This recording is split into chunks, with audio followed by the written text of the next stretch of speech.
Cerberus lifts his triple head and lets out his threefold braying. Livia, would you stop muttering like Medea over a cauldron? You scare away my customers.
Greetings and salutations.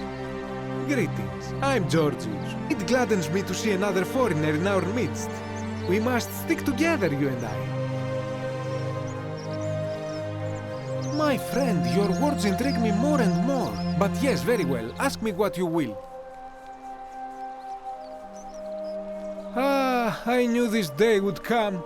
I do not wish to lie to you, my friend, but even discussing this matter is dangerous. Please, let us leave the live coals safely beneath the ash.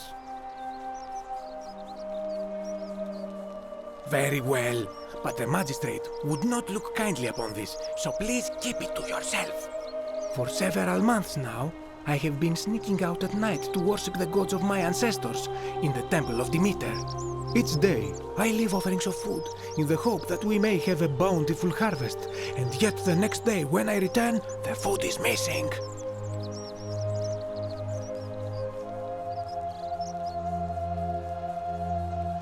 The offering, it is symbolic, you see. It is never eaten. So I ask, who or what is devouring the food in this temple? Stranger still.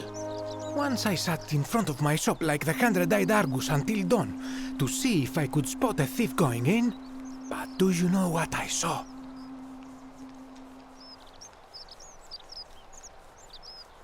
Nothing! Nobody entered, and yet when I went to take a look, my offering was gone. It is bizarre, is it not? When I told my friend Kabash of this at the tavern, he offered to help investigate. He went in, and to my dismay, he was never seen again. It is the only Greek temple in the city. Head towards the baths, and it is the last building on your right. I do not think you should pursue this, my friend. It would break my heart to be responsible for two people disappearing. But you do not strike me as a kind of person to be deterred by such warnings, so just be careful, I beg you.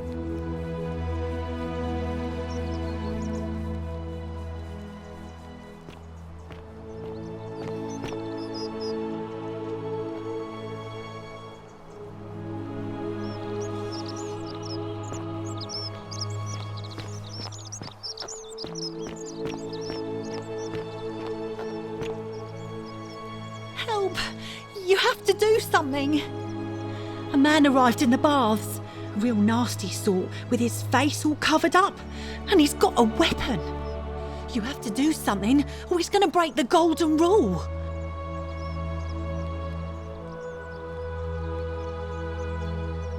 Thank you. He's still in there, somewhere. I have to hide. Find me in this empty shrine when it's over.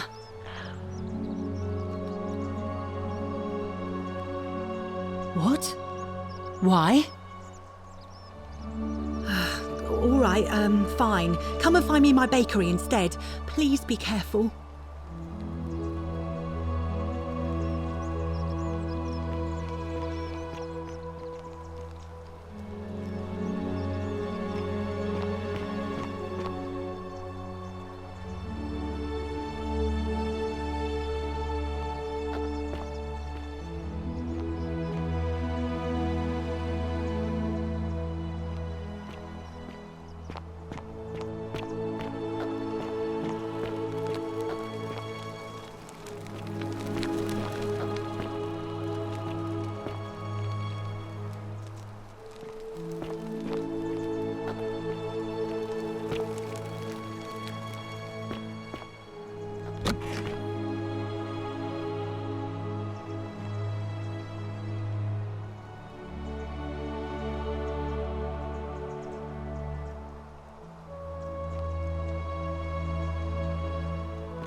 come and join me by the fire.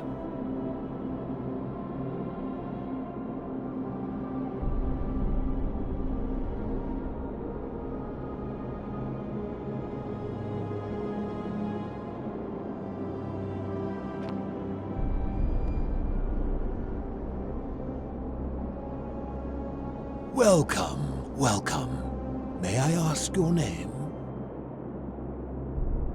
It's a sincere pleasure to meet you. Tell me, what brings you all the way down here?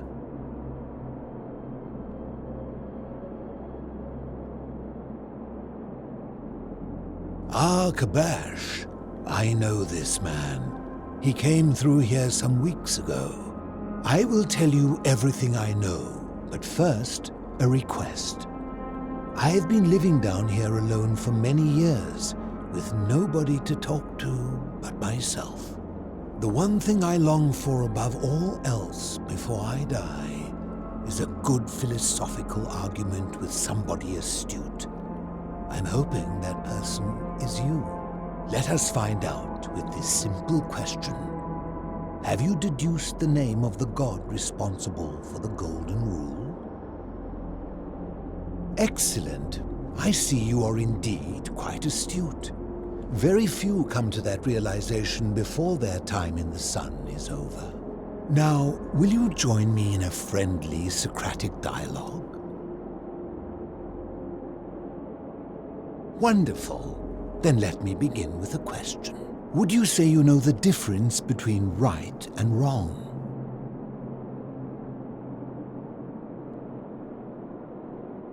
You are an overthinker too. We're the same then. It is probably why I became a philosopher. But if you struggle with right and wrong normally, then down here with the Golden Rule, surely your struggle can only have become more difficult. Well, that's reassuring. And the truth is, you're not alone. You see, out there in the world, being uncertain about right and wrong was acceptable, because our mistakes rarely had consequences. So we would tell lies and bend rules and turn a blind eye and rationalize, and yet still find a way to think of ourselves as good people. But under the Golden Rule, morality matters. The slightest wrongdoing could result in a mass execution. So to navigate this maze, we would have to be certain about the difference between right and wrong. Wouldn't you agree?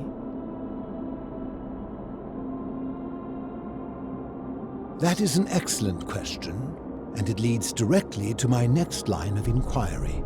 So let me ask you this.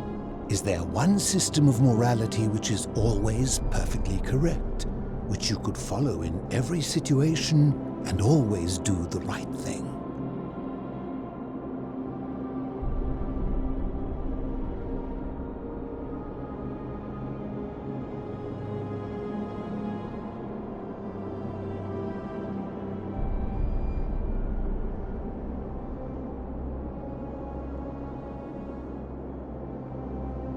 Are you sure? Or is it possible that humans simply haven't figured out the right system yet?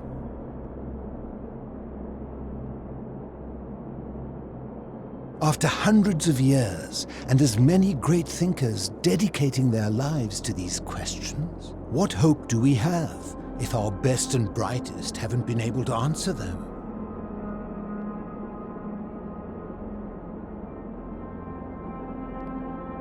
My point is this. I don't think anyone alive truly knows any hard and fast rules about right and wrong.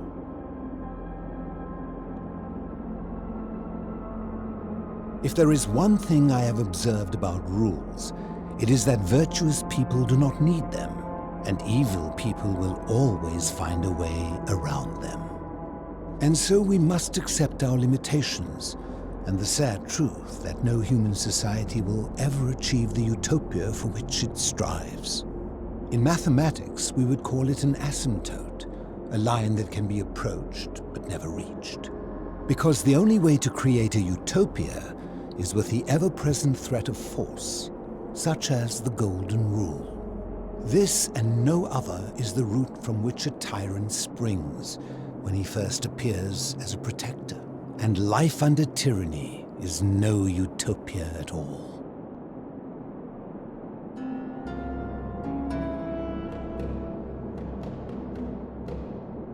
I'm glad to hear that. In any case, thank you for humoring an old man. I would be happy to answer your questions. You mean, how did I end up living alone in this cave with nothing but these relics of the past for company? It's a long story. I was a quarrelsome young man. At 19, I left Corinth for Rome to study rhetoric at one of her finest academies, so I could argue more forcefully. Back then, I used to enjoy verbally sparring with everyone I could, and I was good. One night, I found myself in a tavern in an argument with a drunk mercenary. It became heated. He drew a gladius, and I won the argument, but lost my life. I woke up on the banks of the Styx at a campfire opposite Karen. Of course, I tried to persuade her to let me return, but even with all my skill, I failed. I settled in, made friends, and learned what I could, quickly realizing our little community faced certain death under the Golden Rule. So I began looking for a place to hide underground. Fortunately, I found this place waiting for me. You see, I was not the first to take refuge here. I returned to my friends above, persuaded them to join me, and 12 of us descended for the last time to live out our days hidden from Hades' tyranny.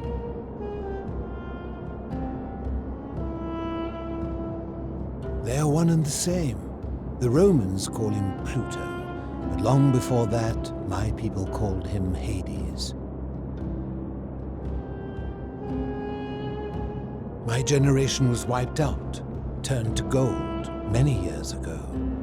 My friends and I were able to avoid the same fate by hiding down here. I think it's safest to assume that if I was to return, Hades would realize that his furies hadn't finished the job, and he'd send them after me again. I fear that if you were to utter my name in the city, even by mistake, that Hades would hear you and know I am still alive.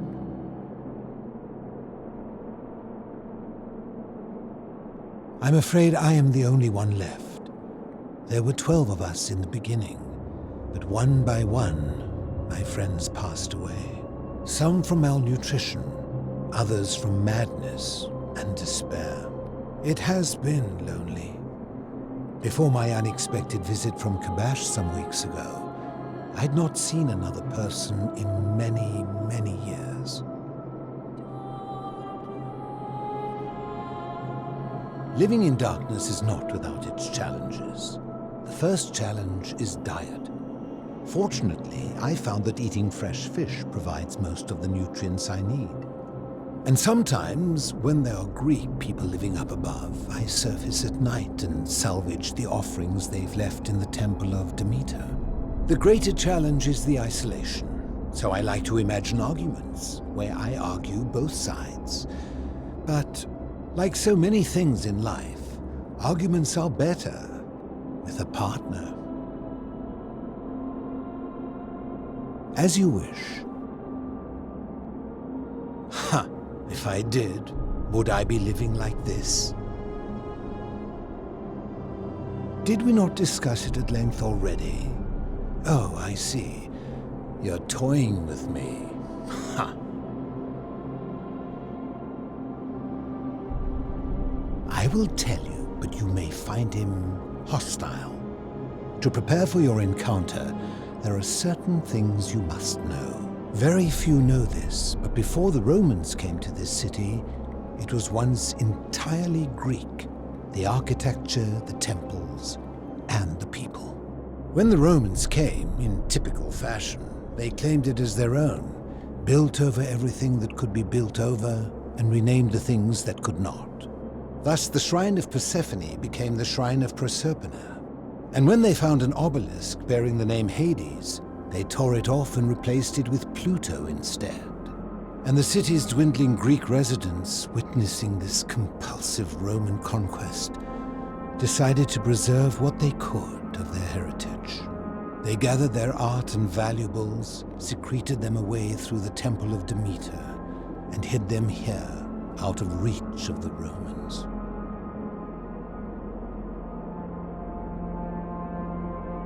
However, there was one thing that always seemed out of place to me, and it is the very thing you seek. An even older plaque bearing an Egyptian inscription.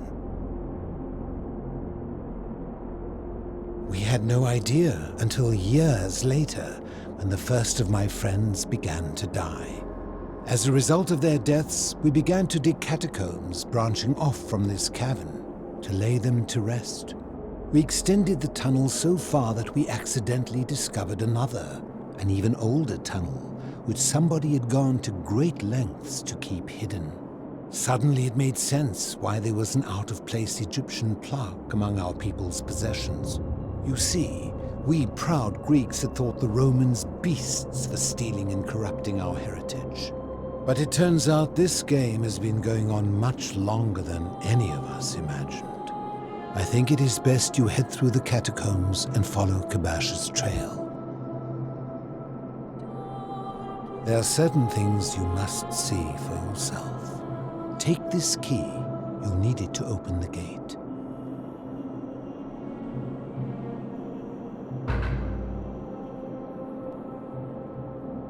I enjoyed our chat, but please, keep my presence here a secret, yes?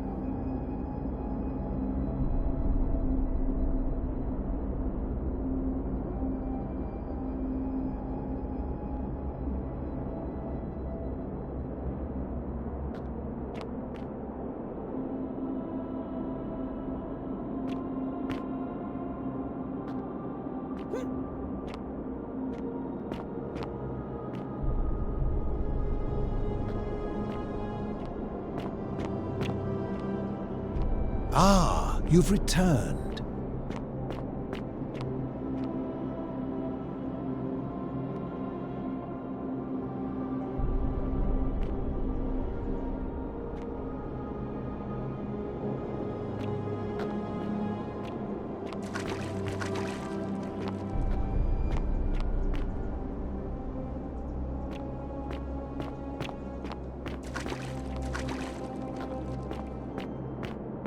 Ah, you've returned.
Stop!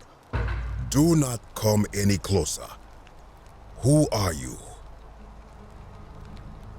I am Kabash. And let me guess, another Greco-Roman come to loot and plunder the resting place of my ancestors,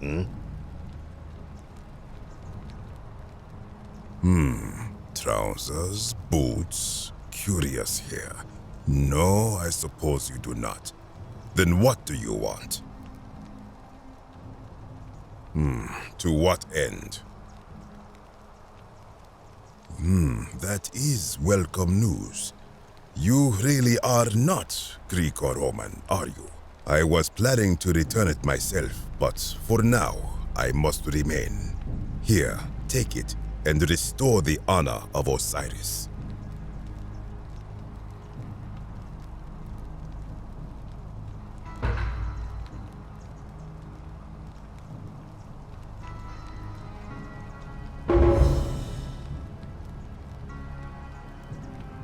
Now, as for the other plaque.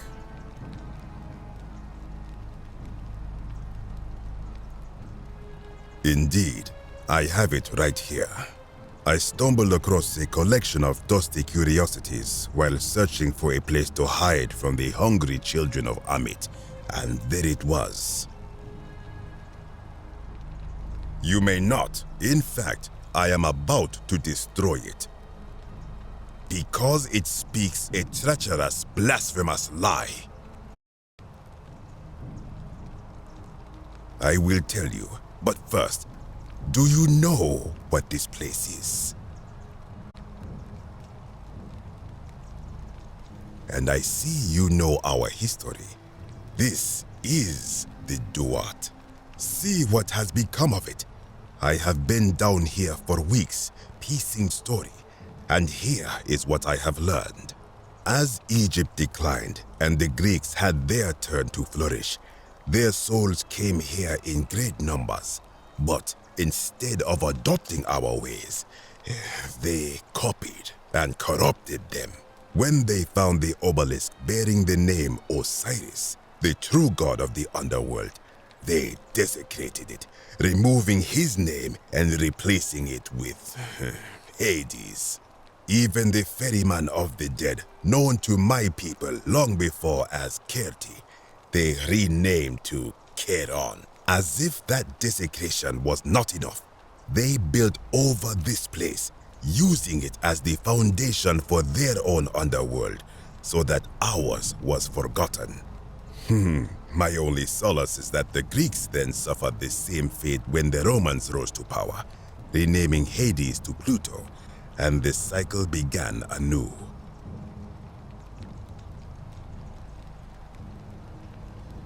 It is inscribed with a script I do not recognize, but it is ancient, almost as if it is older than the plaque bearing Osiris's name.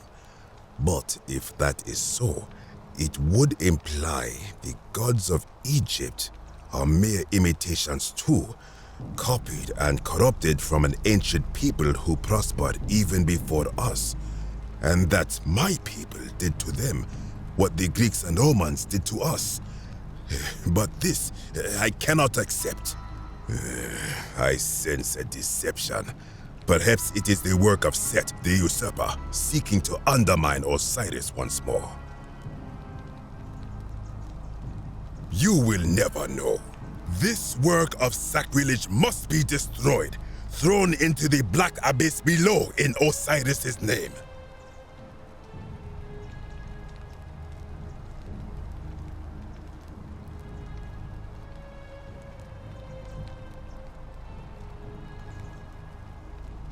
You are too late. It is done.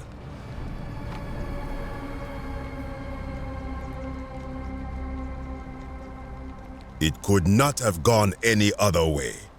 It was Osiris's will. Now, the thing of evil you sought is gone. Why are you still here? I am from Rakotis, which you may know as Alexandria, the name of the city the Greeks built over it.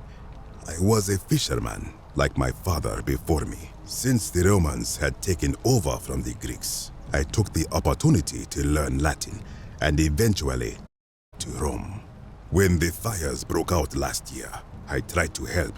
I gathered terrified locals into my boat and led many of them to safety farther along the Tiber. On my 7th trip, a passenger demanded I wait for his brother.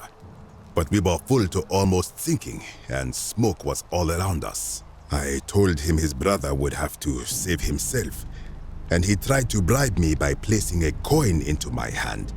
When I refused, he drew a dagger and thrust it between my ribs. I awoke on the banks of the river to a stranger wearing a ram headdress. He said his name was Kerti, and at the time, I simply thought him odd. It did not dawn on me until much later that he was the Kerti, the ram-headed ferryman described in the Book of the Dead. This is where I belong, as caretaker of the memories of my people. If our ways are to be remembered, it falls to me. I think if someone is to break the golden rule, it will not be me, for I try to live as I always have by the command of the goddess Ma'at. Do to the doer to make him do. As for the punishment that will come from it, I finally understand why it has long been said among my people that gold is the skin of the gods. I do not know what could possibly lie beneath the underworld. Perhaps it is infinite darkness. Perhaps it is the lair of Amit, the devourer of souls. All I know is it would be unwise to venture down there. Most unwise. Good. Be gone from this place. Wait. You are planning to go down there. I see it in your eyes. I urge you, return to the surface with the Romans. It will be safer for you.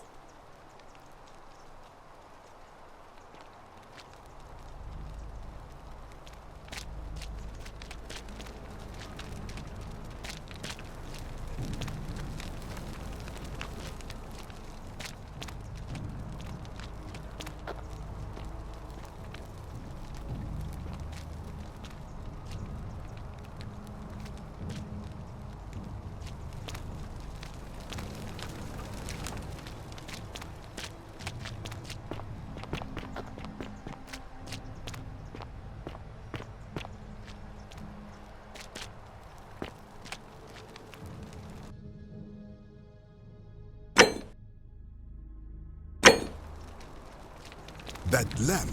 Praise Ra. Truly, the gods are powerful in this place.